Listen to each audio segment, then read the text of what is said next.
Okay, very good. I just announced when I first came in here before the meditation, I'd just been returned from about a 3-week trip over to Southeast Asia, to Singapore and Malaysia, and including the island of Penang, which was affected by the tsunami, which many of you have heard. And even coming back from the airport this afternoon, only a couple of hours ago, we were asked to report to some people in the airport in case you were affected by the tsunamis. And so I dutifully went and said hello. And they said, any trauma, anything wrong with you? I said, nah, come on, I just come from Penang. And the people in that island, it's business as usual. It's not such a big thing. But many people have been asking me about what's the proper response to disasters like that in the world. And so this evening I'm going to talk some about Buddhism, about wisdom and compassion, and just what disasters are and how we deal with them in a wise and compassionate way. And one of the things is not to obviously overreact, but still be compassionate, to get all the information, become wise. And I am pretty privileged, having just come back from there this afternoon, and also just last night, that there was a big function. That I've got many jobs which I allow myself to get roped into, and one of them is as a spiritual patron of the group called the Buddhist Fellowship, and many of you know them because they came here to offer the katina, or one of the groups to offer the katina to our monks' monastery, and we've got a very strong connection with them over there. Even our President Sol has gone over there to give talks to them, has done very well. And the last night they had their dinner for the whole group. It was over a couple of thousand people, must be about 1,000 people were at the dinner last night. But also I was sitting between the Singaporean Minister for Environment and also the Thai ambassador to Singapore. And of course, we were talking about some of the issues with the tsunamis, and these people were very well informed about what was going on. And so have to find out what the appropriate response is. And of course, even though I was not in Penang at the time it hit, I was there a couple of hours afterwards when the plane landed.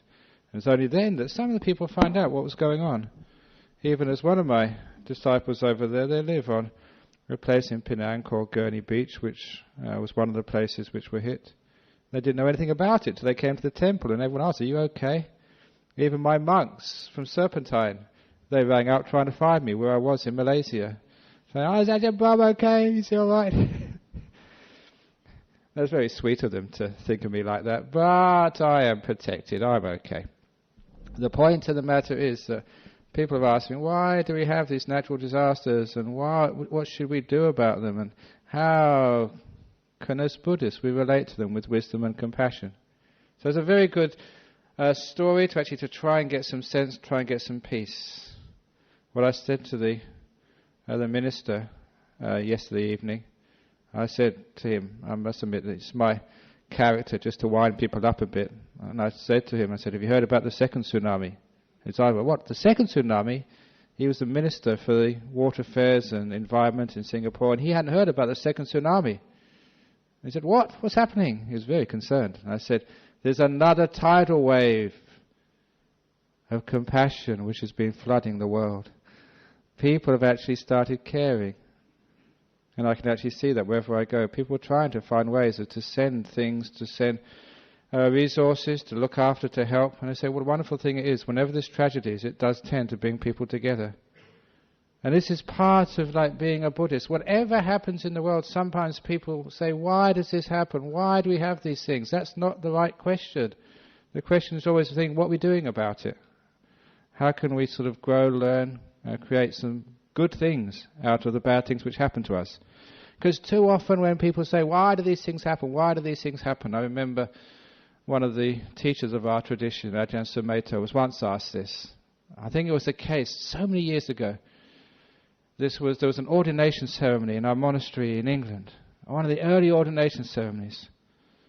And while the ceremony was occurring, a couple of the disciples over there, they were listening to the ordination ceremony. And actually, just by the way, there's an ordination ceremony at Bodhinyana on Monday, just after lunch, if you want to come along. But this thing won't happen to you, I promise, because they left one of their children in the car. They had a little jeep.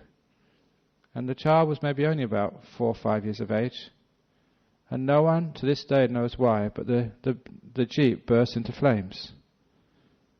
And as soon as they saw the flames, it was too late to save the little boy. And he burnt to death, only 4 or 5 years of age. Right in the middle of obviously they stopped the ceremony, but right in the middle of doing something wonderful, that happened. And of course people ask, why does that happen? Why does a 4 or 5 year old boy just die like that? No one knows, what the cause was. It was a very well maintained car, it just burst into flames. And what Ajahn Sumedho said, he wasn't being flippant about this, he was being very, very wise. The first saying may seem that it's only superficial, but when you think about it and delve deeper, you think what a wise statement that was. He said the reason why that boy died was because he was born. What he was saying, that for everybody who is born, that we have the future, the destiny. It comes with being born, that we can die at any time, at any place, for whatever reasons. And it reminded me of a story which Ajahn Chah used to say, because there was a man who came to see him who had been drafted into the Thai army and was wounded in a skirmish. He was shot. And he came along to see Ajahn Chah and said, "Why me? Why did I get shot? Have I done some bad karma in the past? Am I lucky? Should you have given me some more chanting? I've been shot." And Ajahn Chah rolled his eyes and said, "Listen, what do you expect? When you join an army, that's what happens to you. People shoot at you. That's what happens in an army. It's part of the course. It comes with the job. Like being a monk, sometimes you get stomachache and say, "Oh, why do I get stomachache?" It's not because I've got a bad stomach or eat the wrong foods. I've got no choice. You just put this food in front of me. Now, if you see the way we eat, and especially when you go overseas, because they will bring you their favourite food and say, "Ajahn Brahm, please eat this, please eat this. Don't eat theirs, eat mine." That's what they say to me. But this morning, and this is true at Changi Airport, that all the disciples, because I'm going away, they like to actually, it's become a custom now to take me to one of the little restaurants there for breakfast. Now we got there this morning about, 7 o'clock? And so someone brought me a muffin and a cup of tea, which was really wonderful, just a muffin and a cup of tea. 10 minutes later, someone else came along, and they brought me a bagel, and then someone else came along. That breakfast this morning, no joke, it lasted till 8:45. An hour and a 45. I tried to just eat a little bit. And they came on, the last person came about 8:30, and they'd rushed there, they'd cook the noodles themselves. So, "Oh, please must have these noodles." Now, no wonder I had a stomachache on the plane today. But what can you do about it? It comes with the job. If you want to eat what you want, when you want to eat it, and how you eat it, never become a monk or a nun. And actually I was very impressed when I started reading the original teachings of the Buddha in these suttas. You actually see it on there. Some of these monks say in their stories 2,500 years ago, they used to get stomach aches as well. It's part of being a monk. It's part of being a soldier, that you get shot at and wounded, maybe even killed. And it's part of being a human being, that one can die at any time.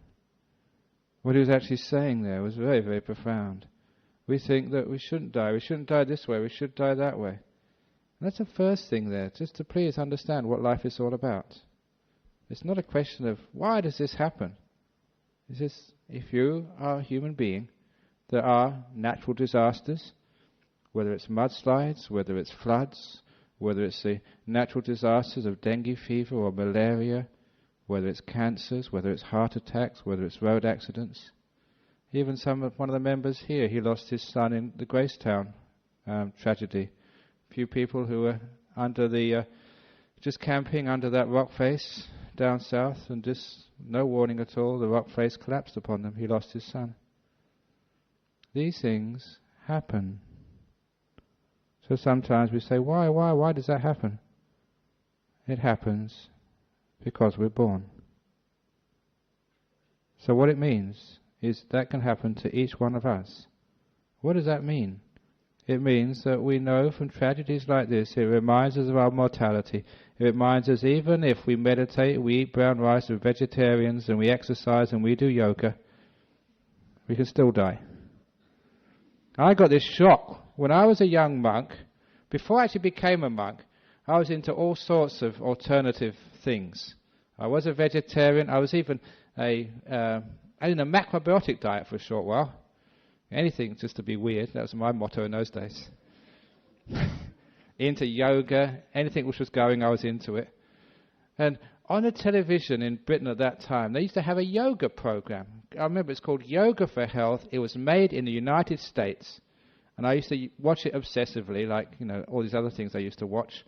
And they had this amazing, it was because of the postures, but there was this amazing, beautiful woman on this. I didn't watch it for her. It was for the postures. There's also this incredibly fit guy. He was like young, handsome, and could do all these amazing poses. And just after I became a monk, I was talking to a visitor, from the US. And we just got onto the subject of yoga. And I said, I used to watch that program from your country about this yoga for health, what it was, about these amazing guys. He said, you know what happened to that guy? This incredibly young, fit, healthy guy. He said he walked off the set one day and had a heart attack and died. Actually, on the set itself. So he couldn't have done. He did yoga. I said, no, even if you do yoga, you can die. Even if you're a vegetarian, you can die. Even if you're a meditator, you can die. Even if you have health insurance, have a medical checkup every week, you can die. So the point is that this has happened. This is par for the course. So please, let's not get it out of proportion. Instead of saying, why does this happen? We know that there will always be natural disasters. There'll be tragedies. There'll be cancers which can't be cured. There'll be children who die in road accidents. I remember one of the saddest funeral services I ever did. I don't think it's been a sadder one than this. Was of I think it was on a Malaysian girl who'd come over here, did her studies. Her parents, she was the only child. Her parents had sacrificed so much to give her an education. She'd really lived up to her parents' sacrifice. She'd done well at school. She got a scholarship to come and study in Perth. She did very well at university, not just partying. She just went there and just really did her studies, got a degree, got a nice job, and then invited her parents over. Because her parents were over in Malaysia somewhere, they were quite poor. Invited her parents over to come and stay with her. And the parents could only speak Mandarin, I think, and they could not. They couldn't understand the English. They'd only been here for 1 or 2 weeks, and a drunk driver just lost control of the car. And this couple were just on the footpath in Maddington. They were on the footpath, just being shopping, just being taken by their daughter. The two couple were there with their daughter, and they're doing shopping, and their daughter, just on the footpath, was hit by that car and killed instantly. And these two parents, the mother and the father, they were just inconsolable. Number one, they could not understand what was going on. They couldn't understand a word of English. They'd just come from their country 1 or 2 weeks earlier. And for no reason, it seemed to them, their daughter, the one they'd given so much of their life for, who'd sacrificed so much, and she seemed to have done so well, and they'd come to a new country to be with their only family, was suddenly taken out by a drunkard. Why does that happen? You're on the footpath. You've done nothing wrong yourself. I think the drunk driver never died. Why do these things happen, we say? It's not fair. Why should it happen? Why should so many people going about their business suddenly die in these tragedies of life? Number one, tragedies happen. Number two, if it's a tragedy in our family or in our part of the woods, in our country, in our region, sometimes that we focus upon that to the exclusion of the rest of life.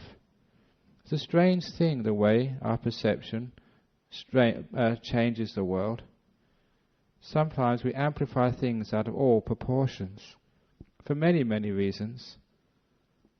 And that's why the reason is that sometimes if it's your village, or it's your country, or if it's your region, or if it's your family, and it's a huge thing, and you wonder why no one else cares. It's the same with somebody else's family. Sometimes we don't care. Not to the same degree anyway. In the last 12 months there's been huge tragedies in the Sudan, in the southern part of Sudan. The great floods in Bangladesh, which claimed, I think probably, I'm not quite sure, probably more lives than in the tsunami.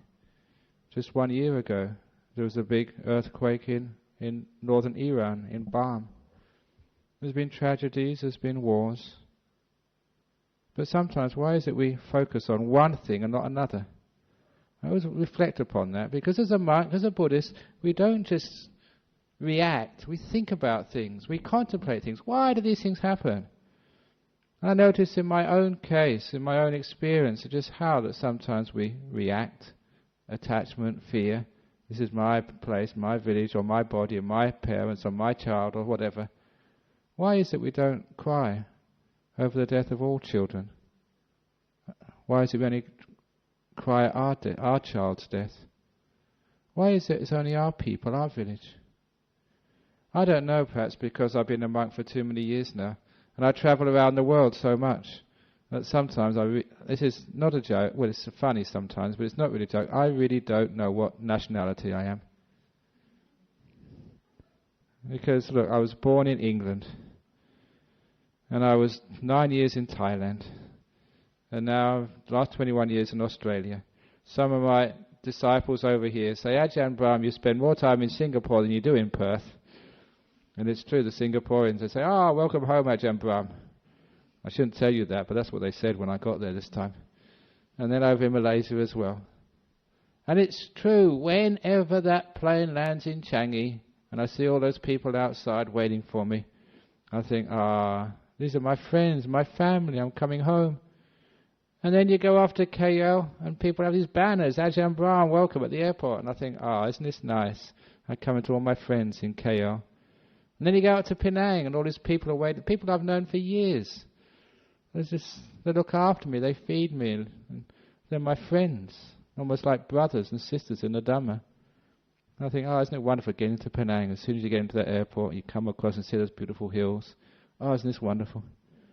And then you go to Thailand, and as soon as the plane starts to land into the Bangkok airport, you see all these monasteries, all their roofs, and they're called chatias, these stupas poking out. I think, isn't this wonderful? All that time I spent in this country, I'm coming home. And then you go to England and see your family, and you think as soon as you go past, they see these old small pubs. You think, I don't go in them, I just look on the outside. I think, I'm coming home again. And then finally the plane lands at Perth Airport like it did this afternoon. And you see all of these people on the tarmac hanging around, chatting, doing nothing at all. And I think, I'm coming home again. Although they like the lazy... I shouldn't say that, they'll probably get me into trouble next time I fly. But it's true, isn't it? That's what you see. In all these other countries, they really work very hard on the tarmac. You always see them just standing around there doing nothing. No wonder it takes so long for your baggage to come out. Well, isn't it great to be home again? So I've got all these homes all over the world, and I get very confused about where I'm supposed to belong. Isn't that wonderful? You don't belong anywhere. You're a citizen of the world. Look at how many different nationalities there are in this hall this evening. Our world is changing. It's very hard, actually, to have boundaries on what country you belong to. So because of that, there's sometimes that you have a wider view of things. It's not just my child or my group or my country. Actually, just one of the events which we had last night in Singapore was actually we had a dialogue with a prominent Muslim, the Buddhist and the Muslim, were talking to each other. And people said, actually the minister said, he said, the thing we should like most of all of the dialogue was after the dialogue that I think his name was Imran, him and me had a nice hug. I'm not sure you're supposed to do that in in Buddhism or in Islam, but we did anyway, so who cares? I thought, isn't it nice? Just the image of like the Buddhists and the Muslims coming together and sorting out some of the problems which we have in the world. And so the point was that sometimes I really wonder, am I really just a Buddhist? Or is there much more to it than that? Are you a human being, a person with a heart, a person with wisdom? Are you more than just being isolated? The point of this actual train of thought is to show that when you're just a Buddhist, when you're just an Australian, when you're just a Malaysian, when you're just a woman, when you're just a Perthite, sometimes that's all we think about. Our little tribe, our little area. Which means that when our area or our sort of family, our tribe gets harmed or hurt, then we really care. Other people get harmed or hurt and it's not the same. I don't think that's really wise or fair. I think we should be a global community, even like a global religion.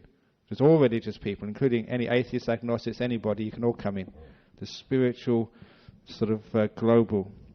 What's it? So meditate locally, sort of be spiritual universally. Or whatever. I'm trying to make up a new slogan. It's very hard to make up new slogans on the spot. But actually one new slogan which I found out was actually on Nike's got a new slogan apparently, which is there is no finishing line. Because I've seen it on some shirts over in Southeast Asia. There is no finishing line, says Nike, and I disagree with that. I say the finishing line is now. I quite like that. The finishing line is now. Do you understand? Yeah, so finish with things now. You can pick them up again later. If you don't have a finishing line now, you will never rest. If there's no finishing line, my goodness, you're going to be striving, working, racing. Well, it's good news for Nike shoes. They're always racing. They don't want you to stop. They want to keep on wearing out your shoes so you can buy new ones as soon as possible. But as Buddhists, we say, the finishing line is now. So you can finish at any time. You can rest and take it easy. But anyway, going back to about the idea of like the global spirituality, is it means that we don't focus on one thing. And when we don't focus on one thing, we actually even it all out. And then we get the big picture. So I like to be a big picture monk. When you get the big picture, again you see, this is life. This is not just one life, many lives. When you have like rebirth, reincarnation, okay, then you find out, some people die young, some people die middle-aged, some people die when they're old. If you die after many, many years in this life, maybe you'll have a short life the next one. Maybe a short life, maybe last one, you have a longer one next time. It really depends upon your karma. But if we think, it's so tragic, why did this young person die? If it's only one life, a small picture, then it is tragic. You've only got one go and you didn't get much of a go at that. But imagine the big picture of like Buddhist spirituality. This is not your first life. It won't be your last life. You get the big picture. There's a tragedy. But there's many times when there wasn't tragedies. You've had tragedies. We've all been drowned in floods, taken away by tsunamis, crushed in mudslides. So many times, said the Buddha. So we get the big picture and we can actually keep it in perspective. But what is that perspective? Once we stop saying, why does this happen? Why me? We answer that question first of all. Then we're free to ask the next question, which is far more important. And so often people don't go to that next question. The next question is, what are we doing about it? And there's no need to sort of get too sad. Because when we're sad, when we get depressed, it means we're incapable of actually responding in an adequate, wise, effective way. Too often when things go wrong in our life, we spend too much time crying and moaning. Why does this happen? And not enough time actually reacting and helping. And this is why that one of the Buddhist attitudes to all things in life, doesn't matter if anything goes wrong, there's always something you can do about it. And sometimes you can turn those tragedies into beautiful opportunities of compassion and care and coming together in life. There's always, actually very frequently, there's earthquakes in the east of Turkey. And I think it was a couple of years ago, there was a big earthquake in Turkey. And at that particular time, I think the Greek government and the Turkish government had terrible diplomatic relations. I think those of you know, because of the invasion of Cyprus, that was the biggest sticking point. Cyprus was divided into the Turkish part and the Greek part, and there was a big wall or fence in between. I know one of my friends that he actually, I think his father grew up there or worked there for a long time, and he landed in one part of the island and just wanted to go to the other part of the island to see some old friends. He just couldn't go over the wall. He had to leave that island, go back to Greece, from Greece go back to Turkey, from Turkey go back to the island. A journey of like 2 miles had to be like an international flight with 2 destinations, via Greece and then via Turkey to get to the Turkish half. That's how stupid these things are. But at that particular time, there was a big earthquake,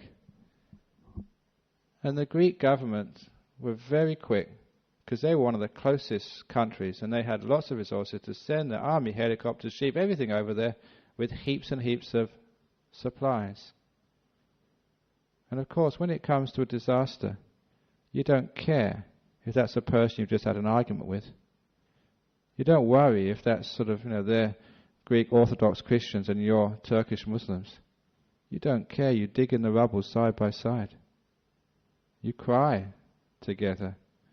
And you also smile with joy when you find somebody under the rubble who you can keep alive. And the effect of that, as I heard, and as I would understand, was that those 2 governments, they buried the hatchet for a time. They sort of forgot their differences.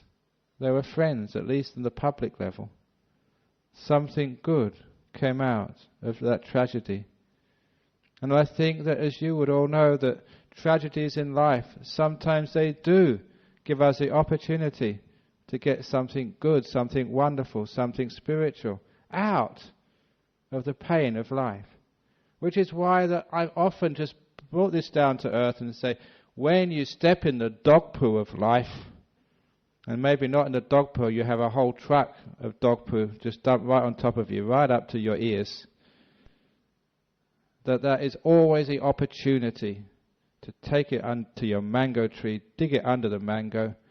But you should always remember that once you've dug in the dog poo, or the cow poo, whatever else you want to call it, once you've dug it in as fertilizer, remember when that mango tree has its fruit and you eat that mango, it's sweet because of the poo. If it didn't have any dung, any poo there, the mango wouldn't be so tasty. So what we're saying is the tragedies of life, the difficulties of life, either the big tragedies or your own personal tragedies. In Buddhism we call it growing pain. The opportunity to actually to become far more spiritual, far more compassionate, far more wise. It's almost as if those tragedies, that's what they're there for. As opportunities for us to really learn and get to know real life. When we do these things, it's amazing just what happens to communities. How for a while they do come together. How for a while we realize there isn't any difference between whether you're a Buddhist or a Muslim or a Christian or evangelical or whatever you are. There is no difference between whether you're an Indonesian or a Sri Lankan or a Thai or a Penangi, or what is it called, like an amaro. That's the word I learned, you know what that means. That's only for the Malaysians and the sort of Singaporeans here. That means like a white monk. This means red-haired guy. Even though it's not red hair, you've got no hair, but that's still what they call you in Singapore and Malaysia. You know that. See, I've been over there. I listen. That doesn't matter who you are, because when you work together, you are friends, you are brothers, you are sisters. And that's a wonderful experience to have. The tragedies and difficulties make us work together. That's where the best diplomacy happens. That's the best aid. That's the best interfaith conferences. Sometimes we do these things. I'm as a monk. We go to all these interfaith conferences. We all talk about this, we talk about that, and then we go home and just forget about it. But when you actually have to work together in disasters or building up good things, helping with orphanages, building temples, giving charity, working together, looking after each other, that's when you have not interfaith dialogue, but interfaith living. That's when you have the village boundaries come down, and it's not your village, it's our world. The boundaries between men and women, old and young, this religion, this country and that country, they can all just come down.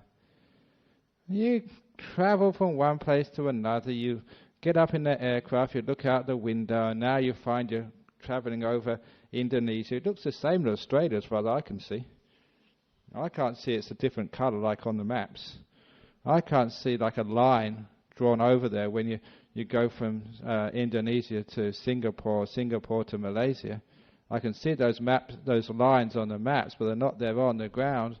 And sometimes people living on the borders haven't got a clue because they just go over the border they're just in their village, in their region. All this country business. It's okay for the cricket matches and for the football matches, but we shouldn't take it more than that. We're one world, for goodness sake. We move around.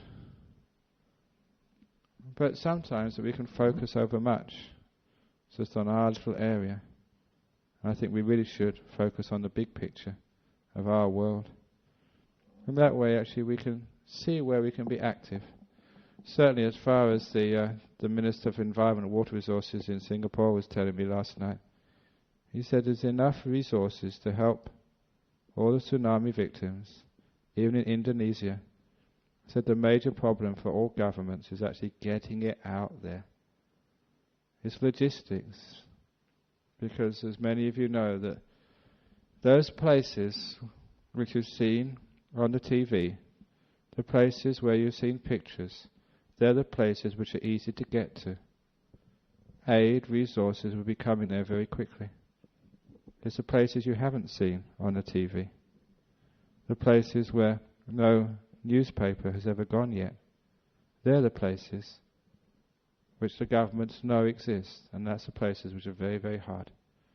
I know the Singapore government told me that they've already sent 2 helicopters over to the far west of Indonesia, to the isolated communities, because that's the only way to get there, with helicopters. Why did they send? Because he's a Minister for Water, 2 big tanks of water. And this is actually what we mean by helping. Finding out what's really going on. And not just being compassionate, but being compassionate and being wise. We need to have both of those things. It's not just saying, oh, this is a terrible thing, what should we do about it? How to do something about it. Don't just feel guilty and get into this guilt trip. Oh, I should really I'm okay. I've got a nice house, isn't it terrible? I should go and do something, give a donation just out of guilt. But the thing to do is actually to see how one can really, really help. And this is actually how one can really, really help. Is actually seeing the heart of the problem, understanding what's going on, and also learning that these are opportunities to grow spiritually. Compassion doesn't come from listening to a talk. Wisdom doesn't come from reading the books and getting a degree from a university. Wisdom is learnt from the experiences of life, and compassion comes from the hard times of suffering.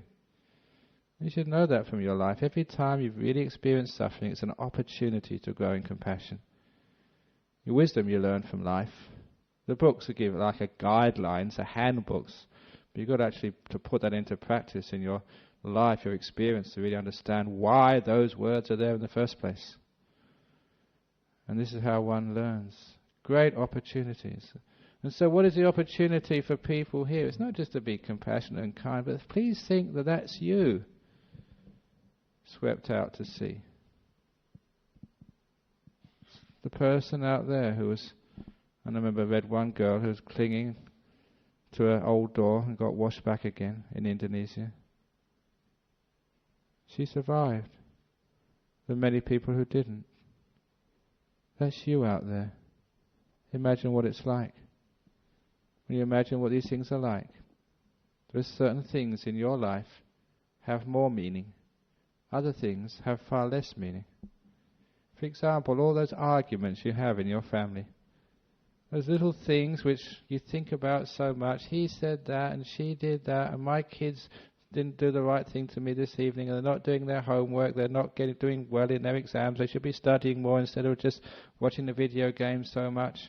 And the boss at work's asked me to do so much. And my finances aren't well enough. If I only win the lotto this weekend, then everything will be all right. There's one of those stupid things we tend to think about all the time. And I must get home early enough tonight to see this TV program or that movie or whatever else it is. Why do you think like that? Sometimes tragedies really being focused to our lives. What life is all about and how short it is. You don't know when that's going to happen to you. I'm not trying to make you afraid. I'm trying to make you more vigilant, more caring, more wise, to make sure you make use of this life in a much better way. Life is not just having parties and getting drunk and watching the cricket and just cheering your team on because they're winning, or just cheering somebody else on. Is that what life is all about? Is life all about just bringing up your children and make sure they all get doctors and engineers and make sure they're all wealthy? Is life just getting all your relationships in order so you find your soulmate in life and live happily ever after? It doesn't last happily ever after. And soon one of you dies. We leave each other. It's not just getting the big house. What do you want a big house for? Big houses mean big mortgages. Or it needs big cleaning, means big headaches. Big gardens mean no time to come to the Buddhist centre in the weekend. If you want a big garden, go and walk in King's Park. If you want a swimming pool, go down by the beach. It's much cheaper. So, I'm sorry for all the real estate agents here this evening. I'm not trying to sort of kill your business. What I'm saying is just like get some priorities right. And anybody who's been in those areas, actually you see what the priorities were. Again, I was in Penang, and there's something about 60 people died there. I just arrived a couple of hours after the tidal wave hit. They're just getting back to normal. I really respect. Mostly they're Buddhists in the Penang Island. They're going there, somebody lost this person, somebody lost their beach house, it's all gone, swept away. Yeah, okay, we'll rebuild it. We'll rebuild our lives. Life goes on. Obviously other places were more devastated. But you find the resilience of wise and compassionate communities. They go on. I certainly realized that from the tales which my parents told me, and my grandparents, because they lived in London during the Blitz. This is a time when it was like a Twin Towers every evening, literally. The hundreds, thousands of bombers were coming over, dropping bombs which could go anywhere at any time. You didn't know where it was going to hit. And I remember my mother telling me that you've seen these little terraced houses in England. Everything is so small and compact in Europe. In one of these small terraced houses, which may be about, maybe 10 meters, no, not 10 meters, that's a long, maybe 8 meters wide, from wall to wall, and then you get the next house. So one night the bomb fell on the next house. It killed everybody in the next house. And of course, having a bomb go off about 10 meters away from you, just my mother, her whole arm was sort of cut by the glass. My grandmother was terrified. Just ran out of the house before it just collapsed. But that happened to everybody. Even my memories of my grandmother who lived through that time. Every time there was a thunderstorm, she'd have to stop whatever she was doing. She may be cooking or watching the TV or just talking to us. She had to stop and she'd go to the stairs leading down the house and she'd sit on them until the thunderstorm finished. She could do no more or no less, because during that time she was taught that the safest place in your house was on the stairs, which were made out of either concrete or stone, while the rest of the house was made out of bricks and was not as firm. And sometimes you saw like many buildings had collapsed, but the stairs were still there because they were the strongest part. And she'd learned that during the Blitz, the Second World War. And it was so ingrained in her that even when those thunderstorms passed by, all the flashbacks to that time came back to her. But she's such a wonderful lady. She acknowledged that, and she lived a very wonderful life. She's a very caring and loving granny. So the thing was, we incorporate tragedies in our life. It's not just our tragedy, not just my family. It's all of us tragedy. When we understand that, we get to learn to live with that. We can accept these things. We accept them. Yes, tragedies happen, tsunamis happen, floods happen, plagues happen, all sorts of things happen in life. When you're born, you're going to die at any time. So, what are you doing about that? They say that the human life is very precious. This is actually part of Buddhism. To actually be born as a human being is a very, very rare experience. And so understanding that, we don't waste time. We make use of this life to learn, make good karma, be good people, to become wiser, more compassionate. And these are our lessons which keep prompting us again and again. They're wake-up calls. And we need to wake up more and more. Soon it will be the time of Perth. Some tragedy happens over here. I know that some years ago we were almost wiped out in a bushfire. I was right in the middle of it. Was it 1991, I think it was. Huge explosions. If you've ever been in a wildfire in Australia, and this was a big one. Still to this day, that was the second hottest day recorded in Western Australia. At the time when the bushfire came for us, it was the hottest day. So a couple of weeks later, the temperature went a little bit higher. The second hottest day in the history of Western Australia, there was a bushfire came through our monastery in Serpentine. It was something like 46 or 47 degrees that day. And that was before the fire came.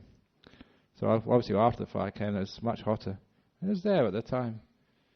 And just all these trees exploding. It was like bombs going off. Because you should know that in the eucalypt forests, when it gets that hot, all the much of the eucalypt oil just evaporates. And it forms this explosive mixture around the trees. Oil and air. Just waiting for a spark. It's an explosive mix. And when it goes off, it's like a bomb going up. I remember my predecessor, Ajahn Brahm, because he was away at the time, but he came just when the fire had already hit and we'd been evacuated. And he went to argue with the policeman at the roadblock. Let me up there, he kept on asking. And just as the policeman said, look, it's too dangerous. He said, that's my monastery. I demand to go up. And the policeman said, no, you can't. And then there was a big explosion of one of the trees. He said, do you really want to go up there? He said, okay, no. We actually see what's happening over there, and that's frightening. Those are natural disasters. Sometimes you die. But I always remember afterwards that we had, because we were in the heart of it, we got quite a bit of media coverage. Two interesting things happened. I was obviously, that evening, was interviewed for the, I don't know, Channel 7 or Channel 9 news. And later on, the lady who interviewed me, she rang up later on. She said she now works, for those of you who've been around a while, she now works for the Hinch program. Remember Hinch? The Hinch report? And she said, we want to do a segment on you for the Hinch report. And apparently that's really sort of a very dodgy program. So I said no. I said, no, look, we want to do a good thing, because she said that we interviewed you after, I was the interviewer, I interviewed just after you'd been evacuated. And they said, you guys weren't scared. You weren't traumatized. So everybody else, she'd been doing this job for a long time, said, I haven't been able to get you out of my head because you weren't afraid. You weren't sort of blaming anybody. And she wanted actually to know why. And a few weeks later, we had a team of psychology students from Curtin University who came to interview us. And because I was there at the time, they gave this big questionnaire, sort of, can you sleep at night? Do you have dreams of fires? And I said, no. And when you get the psychology students were really disappointed because we weren't traumatized, so they just have nothing to do. So why is that? It's incredible just how like Buddhists can actually take things in their stride. Why is that? Because we got the wide picture, the big picture. When we do have some poo in our lives, we don't start complaining about it and overreact. You say, yep, okay, this happens. If you live in the eucalypt forest here in Australia, you are going to get fires. That's why we're prepared for it. We understand it's going to happen to us. We don't say, oh, why did a fire to come to our monastery? Who can we blame? Let's go and sue this person or sue this person. Who can we sue today? We don't try and blame anybody. We say, okay, yeah, this happened. It's part of the course. You get born, you'll die. So that's what we're doing about it. So eventually we straight away started rebuilding. Actually didn't need to rebuild much, only a little bit was damaged in our fire. We just get on with it. Get on with life. That's being effective. Sometimes people think, oh, you Buddhists are really cold, you're heartless. No, you've got a big heart, but a wise heart, which really just works so hard, works your butt off basically for other people, caring for them, looking after them, but in a wise way, and an effective way. So with these tragedies of life, are they really tragedies? Or is it just the way we look at these things, the word we give to them? Sometimes you know that words have such a lot of power. Sometimes when something happens, we can get caught up in it. And I was just mentioning about my predecessor, Ajahn Brahm. He's a very wise man, a very wise monk. And I remember one occasion how I was so impressed with him. Just his psychological skill. This particular occasion, I was a monk in Thailand. At this time, he was the abbot of the monastery in Thailand, Wat Nana Chat. One of our disciples had a cancer, a very bad cancer. She was actually the wife of one of the chief disciples of our monastery in Thailand. Would always come once a week to give dana. She got a very bad cancer. The husband tried everything, all these Chinese pills and everything else to try and heal her. And then one morning, her best friend came to the monastery while we were having lunch. And Thais are usually so respectful of monks. If they're eating, they just go outside, wait for us to finish. But she burst in to the hall. She didn't even bow, and she said, this lady, Sutin shot herself. She's committed suicide. And she was so upset, waving her hands around, screaming, while all the monks were having their meal. And because Ajahn Brahm at the time was the boss, the abbot, we were all looking to see what he's going to do. He just looked up once, and then looked down his bowl and carried on eating. Now, it's not that the food is so important for monks, because this is what happened next. He carried on eating, and he said, she's killed herself, she shot herself. He didn't move, he carried on eating. And then her arms went up less. Her voice started modulating and not being so loud. And after 5 minutes, she was just sitting down there. Sutin's killed herself. And when she was calm, Ajahn Brahm put his spoon down in the middle of his meal, looked up and said, what's happened? It was brilliant. The emotional intelligence of that monk at that time. He calmed her down. Because she was overreacting. It was a suicide of her best friend, yeah. But the emotional turmoil in her mind was not really at all useful. Understandable, yes, but not really useful. Not the right time to explain what was going on and why and what you should do next. Just too overreacting and creating all sorts of problems. Actually adding to the problems, not solving them. So very beautifully, he calmed them down. Calm, calm, calm. In 2 or 3 minutes, she was calm. And then he said, oh, what's happened? And then this is what we can do next. I think that day he only ate half his meal. But he waited. He carried on eating just to calm her. That's a beautiful thing to do. Sometimes when a tragedy happens, we just need that piece of calm. We just need that focus, the ability to see things deeply instead of when we get emotionally overreacting. We never can see anything clearly. We try and help, we just add to problems. We try and do something and we say, why isn't anybody doing anything about this? Why? Shh. Let's find out what needs to be done first. Because with that calmness, with that wisdom, then compassion can be just so powerful, so effective. It may not look as caring and kind as people who just run into there straight away. I'm going to help you. I'm going to hug you. Don't hug me. I've got disease. Adding to the problem. Whatever it is, that sometimes our responses are inappropriate. We've got too much compassion but not enough wisdom. So, in all tragedies in life, there are opportunities for us to learn, opportunities to grow in wisdom, and opportunities for us to grow in compassion where it really counts. So whether it's a tragedy of tsunamis, whether it's a tragedy of earthquakes, whether it's a tragedy of cancers, whether it's a tragedy of accidents, whether it's a tragedy of whatever happens in life, learn from it. Stand back. Don't just focus on your own. Focus on the big picture.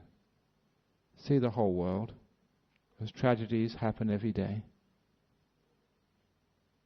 And help where you can, but help evenly, wisely, and compassionately. And it's not just for others, it becomes also for you. As you help, so you get helped. As you cool down, so you get wise. And you are preparing yourself for the next one. Preparing yourself for your own tragedy. Old age, sickness and death, said the Buddha, are suffering. But only when we have craving does that create the suffering.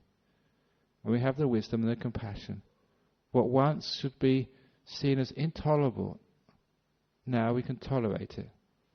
What once we thought was incomprehensible. How can that happen? How can hundreds of thousands of people just die like that? What was once incomprehensible, now we can actually comprehend. We can understand it. We can even see its purpose. And also, we can grow from it. I know the great explosion of Krakatoa.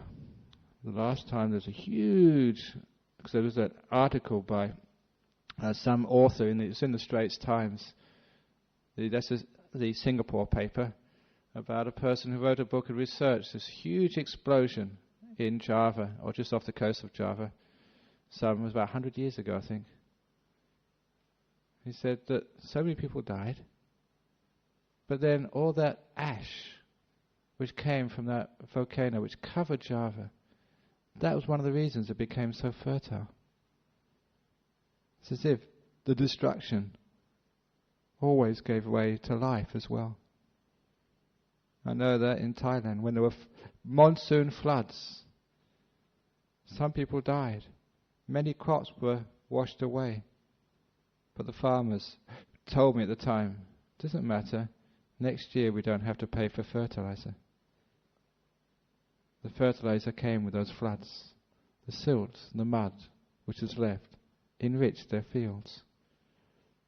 These are natural people who have been around for a long time, understood nature, worked with nature, and understood that nature takes away but also gives back as well.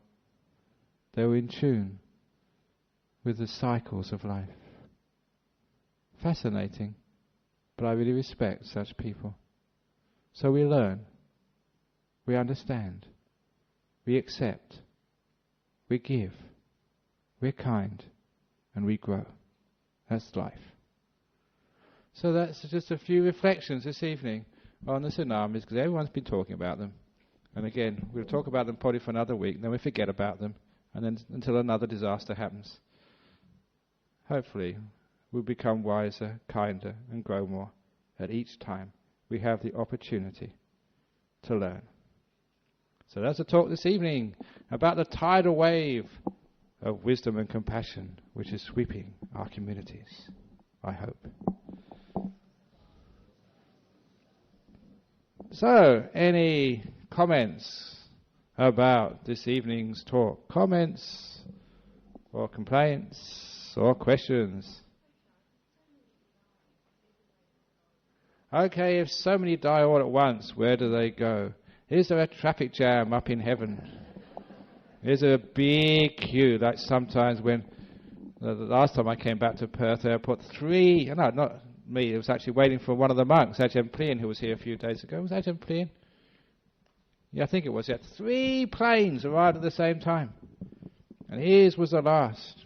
And being a monk, he didn't really rush out, so he was the last one out. Waited for a couple of hours, 3 hours, I think, for him to come out of the aircraft. It's a big queue in immigration and customs. Is there immigration and customs when you go to heaven after you die? Do they check what you're carrying?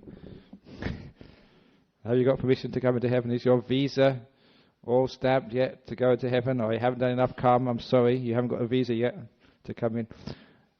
Actually, what usually happens when a lot of people die, some people who die who are wise, they know what's going on, they're prepared for death, they know exactly what's going on, they can let go and just go on to their next rebirth, no problem at all.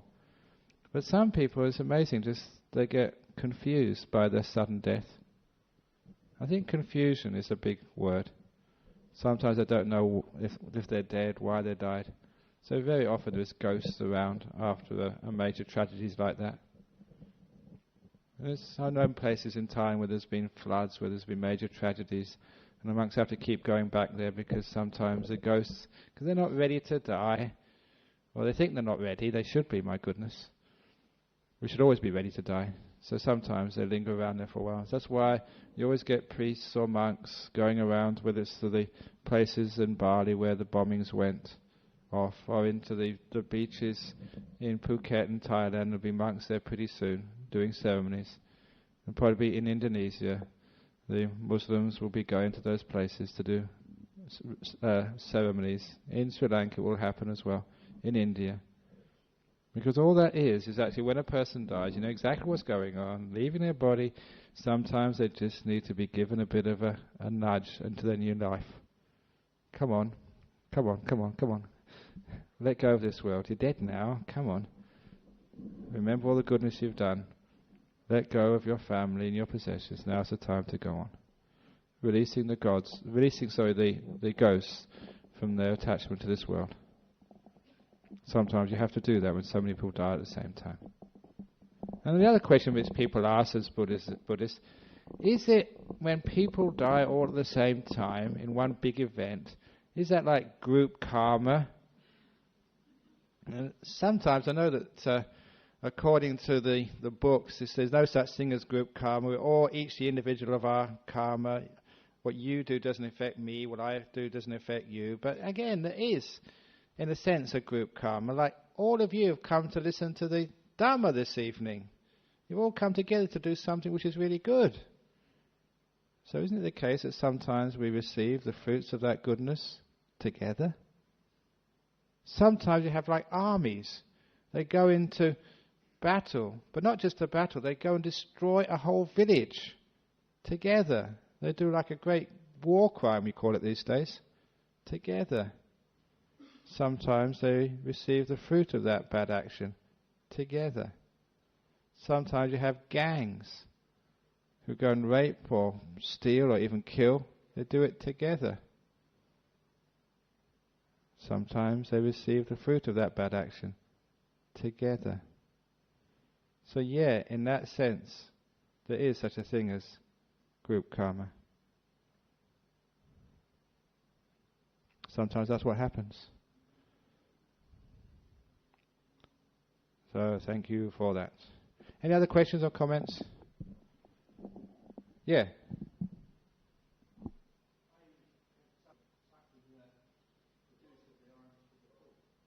Oh yes. Sometimes that in accepting, is it sucking the juice of the orange to the full? In other words, doing as much, as if I understand your question, doing as much as you possibly can while you've got the time. Because are you saying that, I know this is one point which comes up very often, does it mean accepting, you just sit there and do nothing? Oh, just accept, people are going to die anyway, what's the point? We're not going to be proactive. Is that the question you meant? Okay, again, it's because that sometimes that we overreact. You say, just we have to be more accepting. But accepting does not mean you're inactive. and you don't respond appropriately. The point I was trying to make is sometimes when we don't accept, we spend too much time crying, trying to find a reason why, and getting depressed, that it incapacitates us to actually respond appropriately.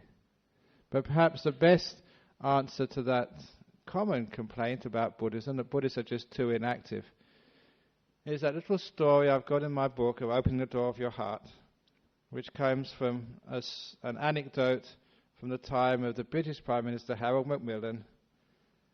And you know that story, many of you, but I'll say it again here. During the 6-day war between Israel, and there was Jordan, Egypt, Syria, I forget who else, Lebanon probably as well at the time, that Harold Macmillan was asked, he was an ex-Prime Minister, was asked, what do you think about the problem in the Middle East?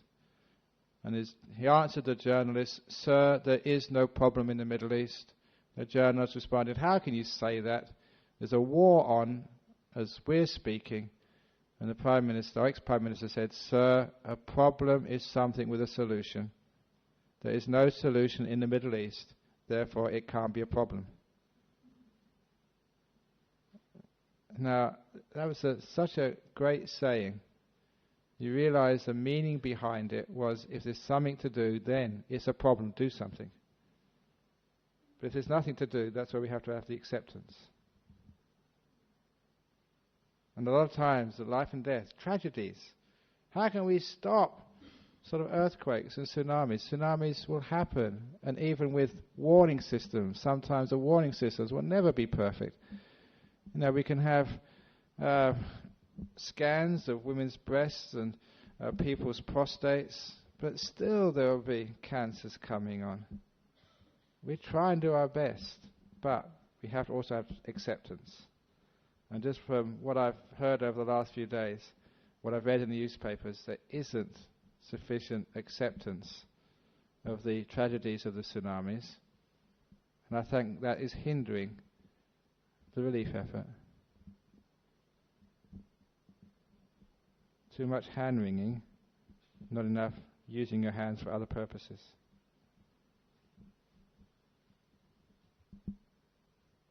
I don't know if that answers your question, but does that sort of answer it?